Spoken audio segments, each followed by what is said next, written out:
Hello and Fakhar रागले to all of you. मैं हूं फखर यूसुफजई और आप देख रहे हैं डिबेट विद फखर। आज की डिबेट में बात करेंगे पाकिस्तान के अंदर बहुत सारी तब्दीलियां रूनुमा हो रही हैं, बहुत सारी बातें चल रही हैं पॉलिटिक्स के हवाले से भी, इकोनॉमी के हवाले से भी, सिक्योरिटी के हवाले से भी। अभी लास्ट वीक जो है वो इन कैमरा ब्रीफिंग हुई थी पार्लियामेंट के फ्लोर पे, एक बहुत अहम मीटिंग थी। अब कुछ बातें ये भी आ रही कि शायद पंजाब की जो इंटेलिजेंस एजेंसीज है उनकी मुलाकात जुडिशरी के लोगों से हुई है।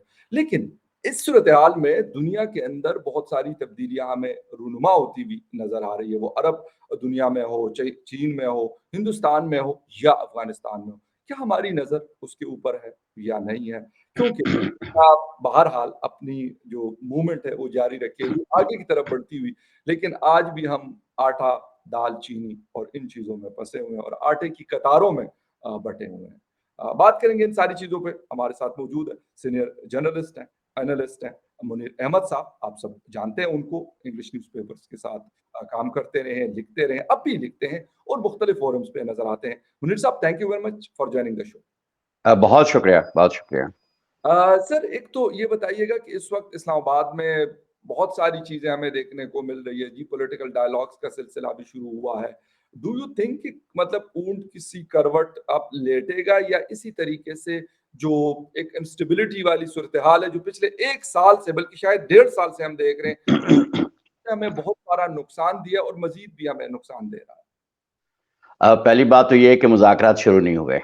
एक बात, अभी कोशिश की जा रही है एग्जैक्टली। जमात इस्लामी की तरफ से कि मुज़ाकरात हो जाएं, जिस पे हुकूमत ने अपना इंदिया दिया है।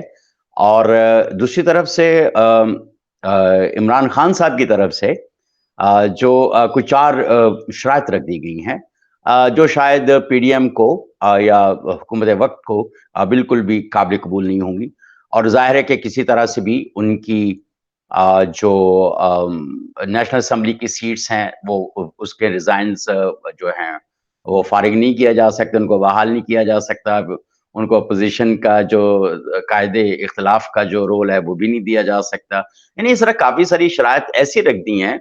अब मेरा ख्याल है कि उन्होंने बस सिर्फ एक यही रह गया है कि तहरीक इंसाफ के ने जो कुछ भी किया पिछले 5, 7, 8, 10 सालों के अंदर, उसके लिए आम माफी का ऐलान कर दिया जाए। तो मतलब अब फखर, अब बस यही रह गया है, एक शर्त बाकी रखना, और ये है कि सबको दूध से नहलाने के बाद उम्रा उम्रे के ऊपर ले उनके सारे वोटर्स को और सियासी क़यादत को उम्रे पे ले जाया जाए।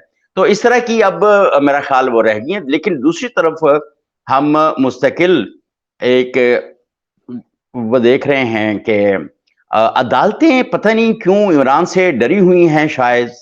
वो नहीं आते और कहते हैं कि भाई अब फलां तारीख को आ जाना, फलां तारीख को आ जाना, फलां तारीख को आ जाना, कोई बात नहीं। अब मेरा ख्याल है कि ये कोई अजीबोगरीब किस्म की सूरत हाल है। अब अदालतों को कहीं पे स्टैंड करना चाहिए, और जहां पर अदालतें स्टैंड कर रही हैं वो भी मुतनाज़े है। अब जैसे सुप्रीम कोर्ट ऑफ पाकिस्तान की बात करें, फंड्स फ्राहम करने की बात करें, तो मैं एक सवाल कई फोरम्स के ऊपर उठा चुका हूं कि मोहतरम जनाब चीफ जस्टिस साहब, आप सिर्फ पंजाब के अंदर इलेक्शंस के ऊपर और उसको 21 अरब के हवाले से क्यों इतने तावले हुए हैं, क्यों आप उसी के ऊपर स्ट्रेस कर रहे हैं? जनाब, आप केपी को क्यों आपने छोड़ा हुआ है? केपी क्या यतीम है? क्या पाकिस्तान का सूबा नहीं है? क्या वहां की असेंबली जो है वो तहलील नहीं हुई? क्या वहां के वोटर्स को राइट का हक नहीं है? कौन सा ऐसा मसला है जो आप केपी को साथ लेके नहीं चल रहे हैं? और वो कौन से ऐसे मसाइल हैं या ऐसी चीजें हैं जिसकी वजह से आप पंजाब में इलेक्शंस को फोकियत दे रहे हैं? हालांकि जैसी सूरत हाल केपी के अंदर है, तकरीबन वैसी ही सूरत हाल पंजाब के अंदर मौजूद है। और दूसरी बात यह है कि आप हुकूमत वक्त को हालांकि हमेशा से पोस्ट एक्स पोस्ट फैक्टो जो भी बजट वगैरह होता था उसके ऊपर बड़ी लानतान होती रही पार्लियामेंट के ऊपर, हुकूमतों के ऊपर, जिसके बाद एक कदगन लगाई गई कि आइंदा पार्लियामेंट जो है इस तरह के फैसले नहीं करेगी। अब वो जो फैसला हो चुका हुआ उसके ऊपर चीफ जस्टिस ऑफ पाकिस्तान जो हैं वो कह रहे हैं कि नहीं आप करो, और इसके बाद में एक्स पोस्ट फैक्टो जो है इसकी मंजूरी आप लेते रहना। बड़ी हैरानगी और सर। जी जी। तो मुझे ऐसी सूरत हाल के अंदर कि जब अदालत टोटली जो है वो अपना रास्ता निकाल कर एक फरीक की तरफ हो जाएगी, एक सियासी फरीक की तरफ हो जाएगी, तो उनकी इंटेग्रिटी और इनकी इम्पार्शियलिटी कहां पर है? अब वो एग्जैक्टली आइन का तो सहारा ले रहे हैं, लेकिन अब ऐसी सूरत हाल के अंदर आप क्या समझते हैं फखर, क्या पीडीएम घास खाती है या वो चारा खाती है, कि क्या बिल्कुल उसको सही ये कह रहे सारी हैं। चालें समझ में नहीं आ रही कि अदालत क्या कर रही है, और इमरान खान को इतनी जो छूट मिली हुई है अदालतों की तरफ से। आप मुझे स्पेस दी बताएं कि जाती है। मैं और आप अगर 2 दफा अदालत में हाजिर नहीं होंगे, तो क्या तीसरी दफा अदालत जो है हमें पुलिस भेज के या सर वारंट कोई भी, जारी करते हैं। अगर हाँ, आप और एक कहते कर्मी हैं कि केस कर गिरफ्तार दे तो करके पेश वारंट किया। आपका वहां पे पड़ा होगा अदालत के अंदर। हाँ, तो अब मसला ये है, यहां पर तो कई कई केसेस ऐसे हैं जहां पर दूसरी दफा पेश ना होने के ऊपर सूरत हाल की गई है। तो मैं ये सवाल अवाम भी करने का हक रखती है, मैं और आप ये सवाल करने का बेशक हक भी रखते बेशक हैं बेशक। कि इतनी ढील, तो जो आप कहते थे ना कि नवाज शरीफ और फलां बिल्कुल बड़े अदालतों के महबूब हैं और बड़े बिल्कुल। प्यारे हैं उनको, लेकिन उनके साथ जो भी सलूक हुआ है वो सबके सामने है। मेरे ख्याल बिल्कुल वो मेरे ख्याल हमारे एक अनफॉर्चुनेटली एक तारीख के ऊपर एक स्याह धब्बा, मैं उसको कहूंगा, हम जो मर्जी कह दें ठीक है। कहते जी आप इसके ऊपर बात ना करें उसके ऊपर, लेकिन अगर आप देखें तो वो एक छोटे से बच्चे को भी, बेशक मैं और आप लॉयर नहीं है, लेकिन इसके बावजूद समझ आ जाती है कि क्या हम्म। चीजें हुई थी अनफॉर्चुनेटली। अब सर एक मुझे ये जी बताएं, अब मैं इसी इसी जो आपने बात की सर। इसी के ऊपर, जब जनरल बाजवा अपने मुंह से एतराफ कर गए इस बात के ऊपर जी कि नवाज शरीफ के ऊपर मुकदमा क्यों बनाए गए, बिल्कुल सर। और वो सच्चे थे वो झूठे थे वो क्या थे, यस। तब उसके बाद तो अदालतों को चाहिए कि कोई ऐसा रिपील का कोई ऐसा मरहला तो होना चाहिए, कोई ऐसे उनको ऑप्शन तो होनी चाहिए ना, कि एग्जैक्टली जिसने केसेस बनवाए वो ही। और अब दूसरी तरफ आप ये देख लें कि कोई अगर एक शख्स थोड़ी बहुत बात करता है, उसके बाद से क्या सूरत हाल है, जैसे इमरान खान और उसके बिल्कुल बाकी लोग जो है वो अब इमरान खान पीटीआई ने पहले फौज तकसीम की है, हाँ एस्टेब्लिशमेंट तकसीम की, एग्जैक्टली आवाम को तकसीम किया, एग्जैक्टली। मीडिया को तकसीम किया, अब अदालतों को भी तकसीम कर दिया, तो अब आखिर में रह क्या गया? सर बात एक एक और बात, और वो ये है सर कि इमरान खान साहब कहा करते थे जी मेरे खिलाफ अमेरिका साजिश कर रहा है, तो अब वही जाके उनके साथ बातचीत उनकी हो रही है, सारा कुछ हो रहा है, लेकिन हम्म। इसके बावजूद बल्कि ज़ल्मे खलीलज़ाद सर बड़े तावले हुए हैं, उनके लिए से वो ट्वीट्स करते हैं। आई हाँ। डोंट नो, मुझे परसों कोई मुझे बता रहा था मैं कि यार वो जॉबलेस है, उसको कोई जॉब चाहिए, तो शायद वो इमरान खान साहब के वो मतलब आस लगाए बैठे कि शायद अब मेरी नौकरी पाकिस्तान में लग जाएगी, क्योंकि अफगानिस्तान वाला इकट्ठा तो हो गया साइड पे। अब अफगानिस्तान में हम्म। तो कुछ नहीं है ना, वो अमेरिका जाने और तालिबान जाने, डायरेक्ट डायरेक्ट बात होती है। ज़ल्मी खलीलज़ाद का कोई रोल नहीं है, सही। कोई और भी नहीं है। इराक को तबाह कर दिया इन्हीं के होते हुए, फिर बाकी ये चीजें होती गई। लेकिन अब सर बात सिर्फ इतनी सी है कि हम इंटरनेशनल स्टेज पे कहां पर खड़े हैं। इन लोगों कहीं ने नहीं जो खड़े। नुकसान हमें दिया उसका सर कौन जिम्मेदार है, और उसका अब आगे भुगतेगा कौन? मैं और आप ही भुगतेंगे ना, और कोई नहीं। देखें, जब पीएमएलएन की हुकूमत आई थी 2013 में, तब अगर हम हम्म, पाकिस्तान का इंटरनेशनल स्टेटस देखें या स्टेचर देखें, जी तो वो बहुत मुख्तलिफ था। अगर हम इकोनॉमी के हवाले से देखें तो it was much better than now. Exactly. और उसके बाद जो टाइटैनिक को तबाह बर्बाद किया गया है, या इस पाकिस्तान को अच्छे खासा रिजनेबली चल रहा था। बिल्कुल। और अब मेरा तो ख्याल है कि सबसे पहले तो जनरल बाजवा और फैज हमीद, इन जर्नलों का एहतसाब कौन करेगा? कभी जर्नलों का एहतसाब होते देखा है? हैरान आइंदा भी कुन कोई बात है खास ना। उम्मीद तो नहीं है सर नहीं, मुझे। कोई नहीं ये एक, और क्या जजों का एहतसाब होते हुए देखा है? नो आप नो। सजाद अली शाह के चले जाएं पीछे, मौलवी मुश्ताक और जस्टिस मुनीर, और चल यार शुरू हो जाएं, कहीं से भी शुरू हो जाएं, आप 60 से शुरू हो एग्जैक्टली जाएं, एग्जैक्टली। 60 70 80 90 100, और कितने यार कितने साल हो गए इस एग्जैक्टली ये मजाक को 75 चलते इयर्स। हुए? सब 75 ईयर्स हो गए। अगर अदालतों से इंसाफ नहीं मिलेगा और सियासी इंतशार पैदा किया जाएगा और अगर एस्टेब्लिशमेंट अपने छोटे मोटे मुफादात के लिए अगर सियासी इंतशार पैदा करेगी, तो मैं ये समझता हूं कि उसके बाद पाकिस्तान कहां खड़ा होगा। पिछले अगर आप इन 7-8 सालों के अंदर देख लें, तकरीबन 9 साल हो गए इस बात इस बिल्कुल, इंतशार को चलते एग्ज़ैक्टली, हुए। एग्ज़ैक्टली। 2014 से आप शुरू कर लें बिल्कुल, और बिल्कुल। अब आप देख लें कि कहां पर हैं आप और यस। आप यहाँ पे आप हमेशा पड़ोसी मुल्क की मिसाल देते हैं। अब थोड़े वक्त के अंदर भारत की करेंसी जो है वो कितने मुल्कों में, 18 मुल्कों में 18 हो चुकी है सर। 18। हाँ, मैं कतर वही में कह रहा सिर्फ हूँ ना। इस्तेमाल हो रही है, कतर के अंदर अच्छा, इस्तेमाल कर अच्छा, सकता वेरी है। Good, very good. रुपए, और आप पाकिस्तान इंडियन की रुपए करेंसी, दे कोई चीज खरीद लें आप। अच्छा, तो अच्छी हमारा बात अपना है ये तो। 75 रुपए का जो नोट है सर, वो पाकिस्तान में नहीं चल रहा। 75 रुपए का नोट। हाँ, सही बात है। अब आप मेरा ख्याल 72 रुपए का या कुछ 76 रुपए का नोट बना लें, सर शायद सिक्के चल जाए। कॉइन्स निकाल रहे हैं, बेड़ा गर्क करके रख दिया, कॉइन्स हाँ। निकाल रहे हैं। फ्रेश नोट तक नहीं दिए इस ईद के ऊपर कि यार लोग, एक एक लोगों को एक खुशी होती थी ना। वो बैंक, कल मैं बैंक हम्म, से पैसे निकलवाने गया हूं, तो मैं कह यार मुझे चेंज चाहिए, कहते सर हमारे पास चेंज है ही नहीं, हमने अभी बंदा साथ वाले बैंक में भेजा हुआ। तो सही बात है। अगर सर ये हालात होते नहीं, तो जी। अब आप ये देखें कि 5 रुपए का कॉइन आया हुआ है, 10 रुपए का कॉइन जो है वो भी अब कहीं ना 50 कहीं का आपको लॉन्च नजर कर आ रहे हैं सर। जाता है। आप 50 का लॉन्च कर देंगे।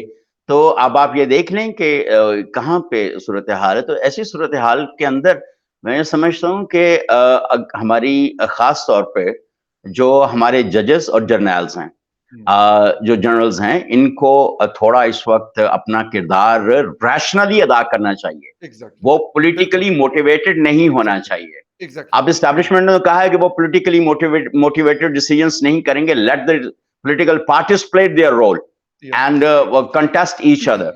या। लेकिन अब जब ऐसी सूरत हाल हो चुकी, जब इतना फितना फैल चुका हुआ है, बहुत ज्यादा। यार आपने आपने दजाली फितने का सुना था कभी? बिल्कुल इस फितने सर, का सुना ये था? उससे ज्यादा मुझे लगता है कोई। तो अब आप ये देखें कि घरों के अंदर तफरीक हो चुकी हुई है इस बिल्कुल। बात के बिल्कुल ऊपर। सर। बिल्कुल। दूसरी तरफ अब मुझे नहीं समझ में आती कि पॉलिटिकल पॉलिटिकली मोटिवेटेड डिसीजंस ना लेने के बाद का फैसला करने के बाद एस्टैब्लिशमेंट का क्या रोल बनता है? क्या वो इसी तरह पाकिस्तान को फ्री फॉल छोड़ देंगे? अब हमारी सोसाइटी भी फ्री फॉल पे है बिल्कुल। और हमारी इकोनॉमी तो है ही बिल्कुल वो क्रंच पे जा चुकी है। और हम्म। मेरा नहीं ख्याल कि हम ये जून तक कोई 1% पे भी खड़े होंगे। जीरो और पॉइंट सर 0.5% हमारा ग्रोथ रेट है, जो अभी 3-4 दिन पहले आईएमएफ ने रिपोर्ट किया। इससे पहले ब्लूमबर्ग और वर्ल्ड बैंक ने भी किया था।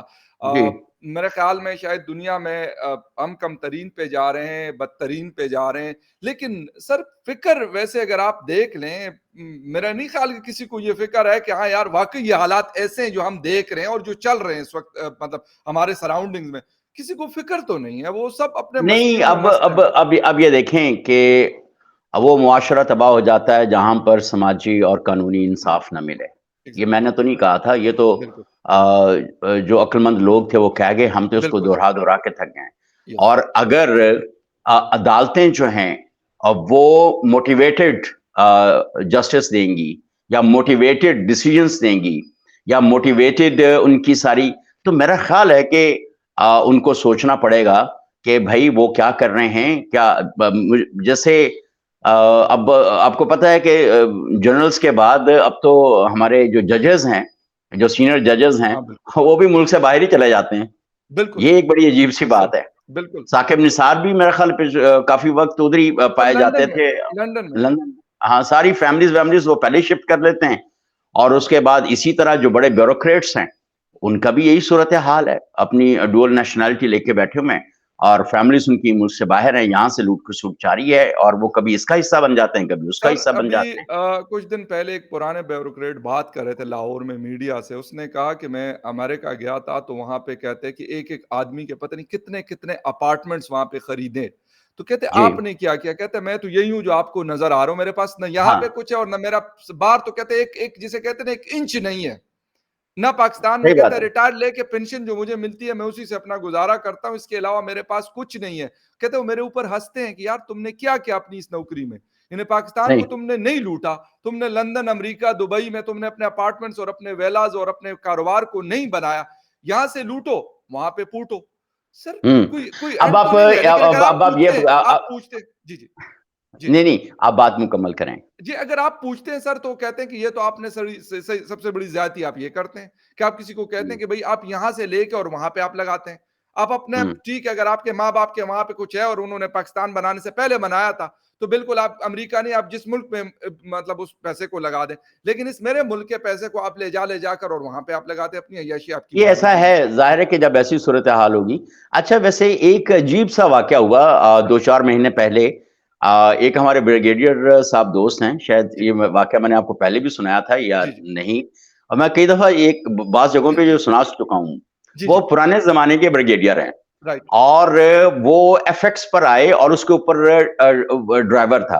ओह, तो वो कह रहे हैं कि अब आए तो करे यार माफी चाहता हूँ, थोड़ी देर होगी। तो मेरा ड्राइवर जो है ना वो जरा थोड़ा आगे पीछे था। जी जी तो मैं क्योंकि गाड़ी आजकल नहीं चलाता हूँ, काफी बूढ़ा हो गया, तो मैंने कहा कि सर, मैंने ऐसी नजर मारी तो मैं बोला नहीं, मैं पता तो चल गया था कि वे एफएक्स पर आए हैं। तो मैंने ऐसे ही कहा, मैंने कहा सर बात सुने। मैंने ऐसे मैं कहा सर कौन सी गाड़ी है आजकल आपके पास? कह रहे यार आजकल किधर, जब मैं पुराने जमाने में जब एफएक्स आई थी मैंने तब एफएक्स ली थी, वो अभी तक चला रहा हूँ। ओह, तो गाड़ी नहीं बदल सका मैं। कह रहे बच्चों की तालीम और चीजों में लगा रहा। तो मैं कहा सर घर, कहता है जो फौज की तरफ से कुछ थोड़ा बहुत पैसे वैसे मिले थे, उससे जो एक छोटा मोटा घर बन सकता था बस वही है। ओह तो माय यार मैंने कई कर्नल्स ऐसे देखे हैं, गॉड। कैन यू बिलीव, अब ये एक ब्रिगेडियर की बात बता रहा हूँ, एक दो और ब्रिगेडियर्स भी ऐसे हैं, लेकिन अक्सर ऐसे नहीं हैं। मेजॉरिटी कुछ और है। मेजॉरिटी कुछ और है। अब सूरत हाल फखर, ये हर उस बाइख्तियार अफसर को, चाहे वो वर्दी पहनता है, चाहे वो बगैर वर्दी के है, या वो जज की कुबा क्या कहते हैं, वो जो एप्रन जो उन्होंने पहना जी जी होता जी, है, बिल्कुल बिल्कुल बिल्कुल बिल्कुल। हाँ गाउन कोट गाउन। एप्रन पहनता है, हाँ जी। गाउन। गाउन तो पहन। उसको अब ये देखना पड़ेगा, उसको सोचना पड़ेगा कि भाई उसने बिल आखिर, आज देखें 27वां रोजा है, जी और बिल आखिर एक दिन कब्र के नीचे तो जाना है। बिल्कुल।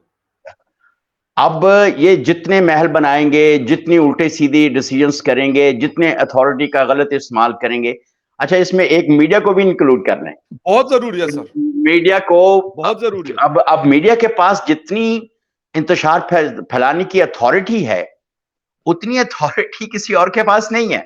जी बिल्कुल। अब इनको भी शामिल कर लें कि देखें, अगर हम थोड़ा सा हुब्बल वतनी के साथ चलें, दर्द दिल के साथ चलें, और चीजों को समझ के रैशनली चलें, तो मेरा ख्याल है कि चीजें बेहतर हो जाती हैं।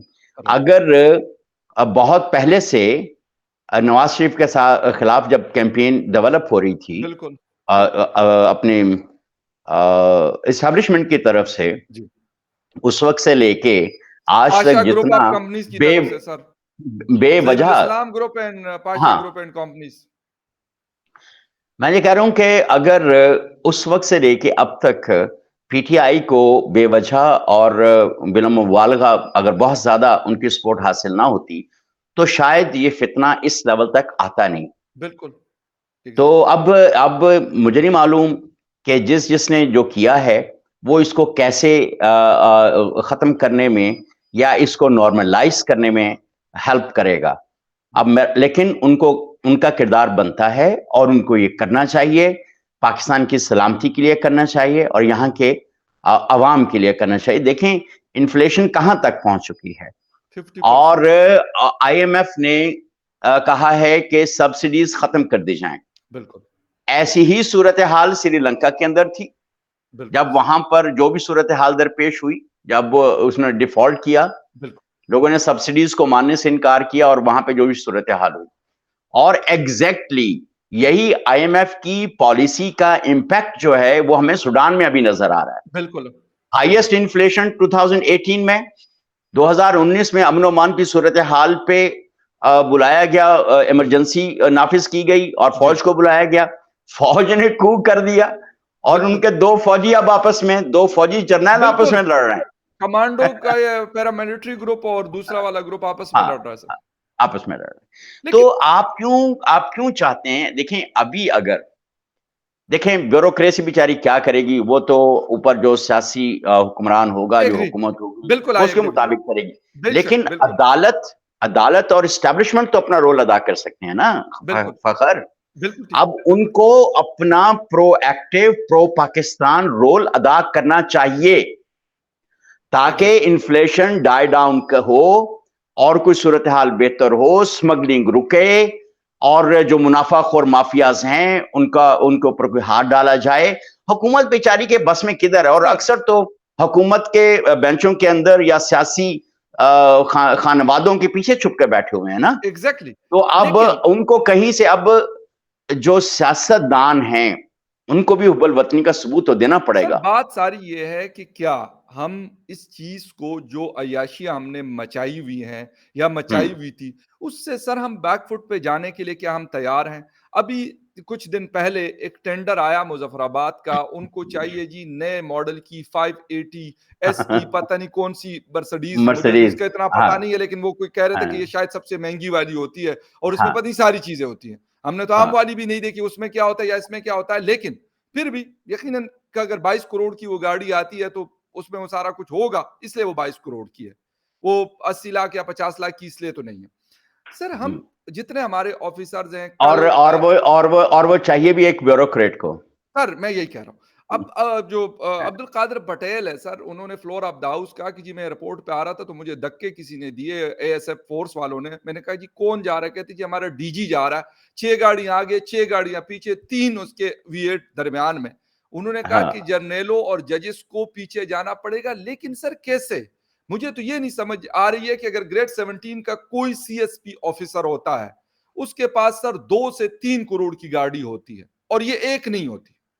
एक नहीं होती सर। इस F11, F10, F8 यहां पर जो उनके लश किस्म के घर हैं, आप खुद इन सेक्टर्स में रहते हैं, तो सर ये कैसे पॉसिबल है? मैं ये कहता हूं कि अगर खानदानी रईस है, वो जिस तरह फयाज खान तूरू थे हमारे इलाके के, मैं कहता हूं वो जदी पुश्ती नवाब थे, लेकिन इसके अलावा कितने जो जदी पुश्ती नवाब भी होते हैं और यहां पे आके सीएसपी ऑफिसर्स भी लगते हैं। देखो फखर, मैंने पहले भी आप ही के प्रोग्राम में कहा था, मुझे याद है, मैंने कहा था कि मेरे कई दोस्त ऐसे हैं जिनके पास टूटी फूटी मोटरसाइकिल भी नहीं थी, बिल्कुल वो पैदल धक्के खाते थे, राइट। और वो जब सरकार में आए तो अब उनके पास करोड़ों के घर हैं। यस अब ब्यूरोक्रेसी के ऊपर कोई हाथ डालेगा ना, किसी को तो डालना चाहिए। जी कब तक वो हमारे जो ब्रिगेडियर दोस्त एफएक्स वाले हैं, कितने लोग ऐसे इतने होंगे, बेशक, कितने ब्रिगेडियर ऐसे होंगे जो एक जमाने में मेरे ख्याल 81, 82, 83 वगैरह में कहीं वो अर्ली 80s में एफएक्स आई थी, बिल्कुल तब उन्होंने ली थी, और वो अभी तक बेचारे उसी एफएक्स में टूटी फूटी के साथ चल रहे हैं। ये देखिए, तो अब बहुत बड़ी बात। देखें, कहीं तो किसी को कनात करनी पड़ेगी ना, राइट कहीं तो अपने लिमिट्स के अंदर, रिसोर्सेज के अंदर रहना पड़ेगा। क्यों इन्वेस्टिगेशन नहीं होती इस चीज के ऊपर? क्या ऑडिटर जनरल ऑफ पाकिस्तान को नहीं मालूम होता?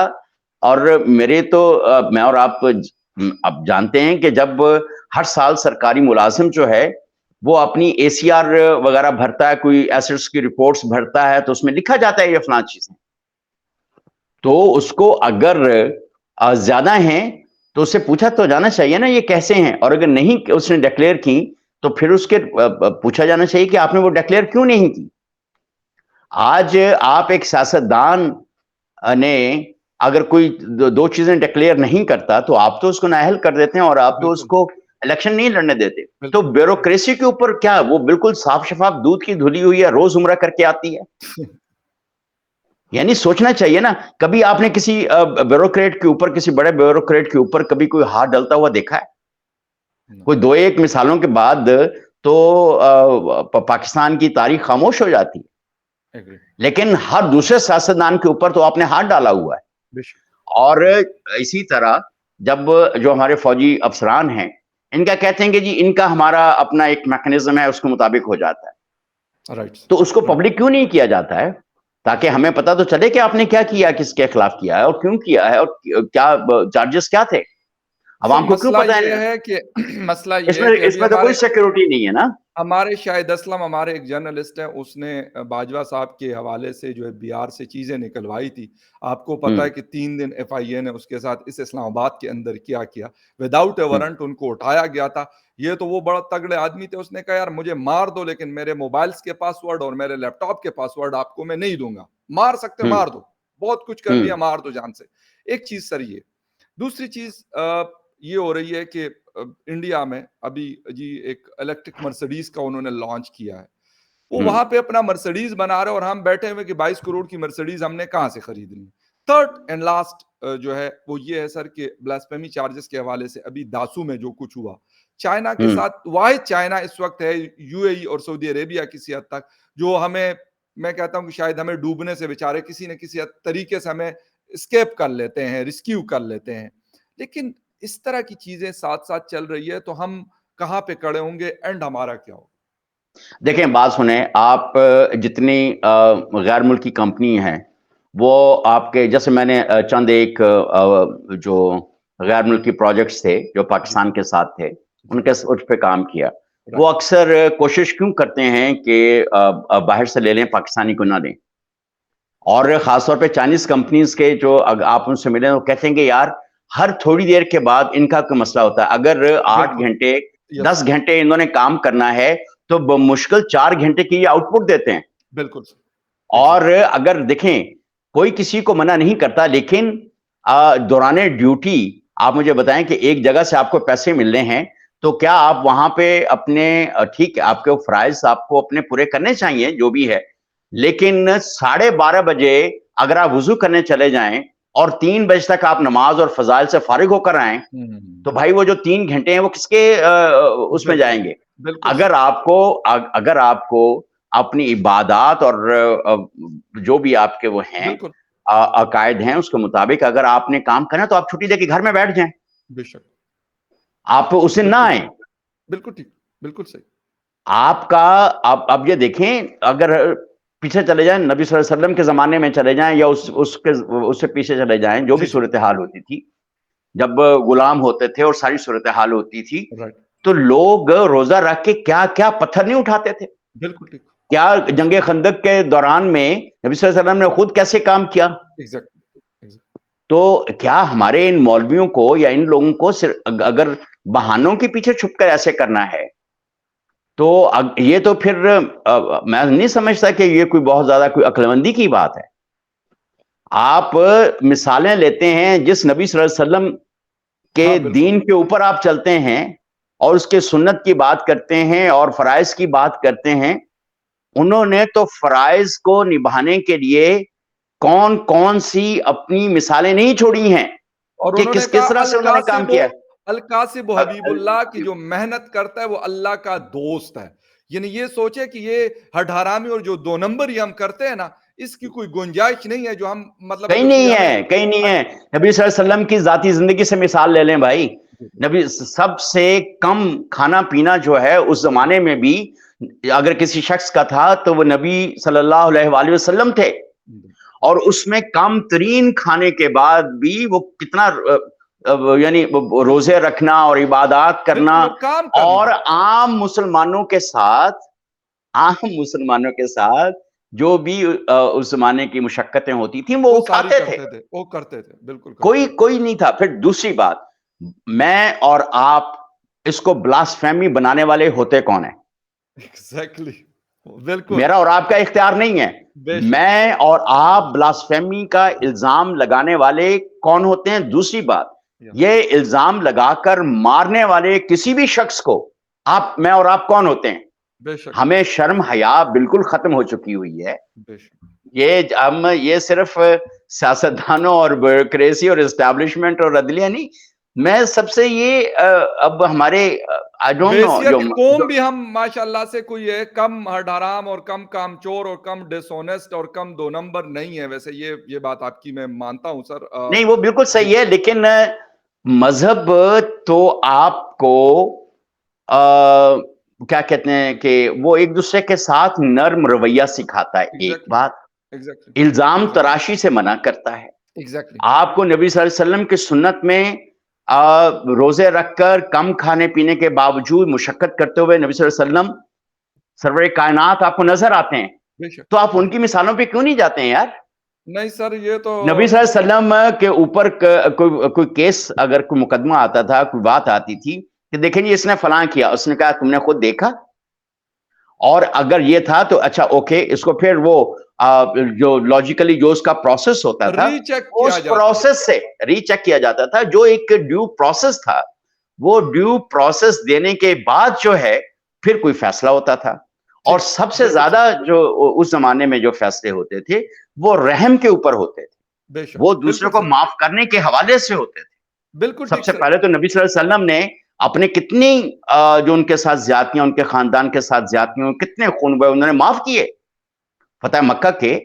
आप ये देखें बिल्कुल ठीक, बिल्कुल सही, यार, बिल्कुल तो सही। हमारे मौलवी जो हैं या मजहबी जुनूनी जो हैं, अगर अब वो यही मिसालें अपने सामने रख लें कि भी किसी भी वजह से, देखो क्या नबी सल्लल्लाहु अलैहि वसल्लम उस जो औरत उनके ऊपर कूड़ा फेंकती थी, तज़हीक करती थी, गालियां देती थी, क्या वो उसको जाके मार नहीं सकते थे?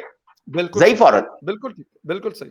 क्या क्या उस औरत ने जिसने हजरत हमजा का कलेजा चबाया था, बिल्कुल। हिंदा। उसको जाके, हाँ, और उसको जाके जब मक्का भी फतह हो गया, जब फतह हो गए, सारा कुछ हो गया और वो पकड़ी गई, तो क्या उसके साथ कोई इंतहाई बुरा सलूक नहीं किया जा सकता था? बिल्कुल कर सकते। तो मेरा ख्याल है कि अगर जो अल्लाह और रसूल को मानता है, उसको थोड़ा-सा अपने दिमाग को रोशन करना चाहिए। बहुत अपने ज़्यादा। दिल के अंदर थोड़ी-सी रोशनी भरनी चाहिए जो नबी सल्लल्लाहु अलैहि वसल्लम की तरफ से आती। बेशक, बिल्कुल सही है। और इसकी हमें शायद बहुत ज़्यादा ज़रूरत है, लेकिन अफ़सोस के साथ कि हम दीन का नाम अपनी ज़ात की फ़ायदे के लिए, रिलिजन का नाम हम अपनी ज़ात के फ़ायदे के लिए उसका बेदरेग इस्तेमाल करते हैं। और कहीं कहीं पे भी ये कोई पहला वाक़या नहीं है कि दासू डैम के ऊपर ये हुआ। हुँ, श्रीलंकन का हमें सियालकोट में 2022 में हमने देखा। उसके अभी रिसेंटली जनवरी में कराची एयरपोर्ट पे एक क्रिश्चियन जो सिक्योरिटी सुपरवाइज़र, एक खातून, उसके साथ क्या हुआ वो भी हमने देखा। ये तो शुक्र है कि उसने वीडियो बनाई थी। वो कहते हैं मैं आपके ऊपर ब्लास्फेमी चार्जेस लगा दूंगा, फिर आप नहीं छुड़ा सकती। और हुँ। असिस्टेंट कमिश्नर गुजरात थी, वो भी क्रिश्चियन लड़की थी। उसने कहा कि मैं किसी की मैंने गलत बात नहीं मानी, तो मुझे ये धमकी दी गई कि मैं आपके ऊपर ब्लास्फेमी चार्ज लगाऊंगा तो सारी जिंदगी अपनी जान नहीं छुड़ा सकोगी। ये है वो भाई इसी हकीकत। इसी इसी बिल्कुल सही कह रहे हैं। इसी तरह का एक वाकया जी। सिंध के एक डिप्टी कमिश्नर के साथ भी पेश आया कि जिसमें एक सहाफी ने उनके ऊपर ब्लास्फेमी के चार्जेस लगाए थे। बिल्कुल उन्होंने ठीक। कहा था कि मेरे नाम के साथ मोहम्मद लिखा हुआ था, वो मेरा कार्ड उठा के इसने, वो कोई 2 नंबर सहाफी था, उसने कहा यार मैं इसको यकीनन। क्या, मैंने कार्ड बगैर देखे कि इसने आके मुझसे कोई उल्टी सीधी बात की, इसने कार्ड दिया, मैंने उठा के डस्टबिन में डाल दिया, मुझे क्या पता उसके ऊपर क्या लिखा हुआ। एग्जैक्टली। मैंने और मैंने वैसे तो तो उसके बिहेवियर को देखा। अब मुझे ये बताएं कि अब क्या ऐसी चीजों के ऊपर जो है, अब हमारे जो जुब्बा सरकार हैं बिल्कुल, या दस्तारों वाले लोग जो हैं, बिल्कुल, इनको बिल्कुल, अपने दस्तार की जो एक एफिलिएशन है ना नबी सल्लल्लाहु अलैहि वसल्लम के साथ, बिल्कुल। उसका एहतराम करना चाहिए। वो बहुत आज ज्यादा। वो यहां पे अपनी मनमानी कर लेंगे, कल को इनको जवाब देना पड़ेगा रोजे कयामत। बिल्कुल सही मैं है। और और आप अगर किसी के साथ भी कुछ बुरा करते हैं, किसी भी वजह से करते हैं, बेशक, और बेशक। जब तक ड्यू कोर्स नहीं आप लेते, प्रोसेस नहीं चलाते और एग्जैक्टली। साबित नहीं करते, और जब तक ये चीज नहीं करते, तब तक आपके ऊपर, अब जितने लोगों ने इस कत्ल के अंदर शिरकत की है, वो सब रोजे क़यामत का इंतजार करें। बेशक। और मैं तो कहता हूं कि इसके लिए बहुत अच्छे से लॉज होने चाहिए। क़यामत के रोज तो जब होगा वो तो तब की बात है। लेकिन हम्म। पाकिस्तान तब ठीक हो सकता है कि जब हम इस तरह की चीजों का खात्मा करें, इसके गलत इस्तेमाल को रोकने के लिए हम इकदाम करें। सर, आपके टाइम का बहुत शुक्रिया, आपने शो ज्वाइन किया। And thank you very much viewers for watching debate with Fakhar Yousafzai. किसी और डिबेट में फिर मिलेंगे, तब तक के लिए।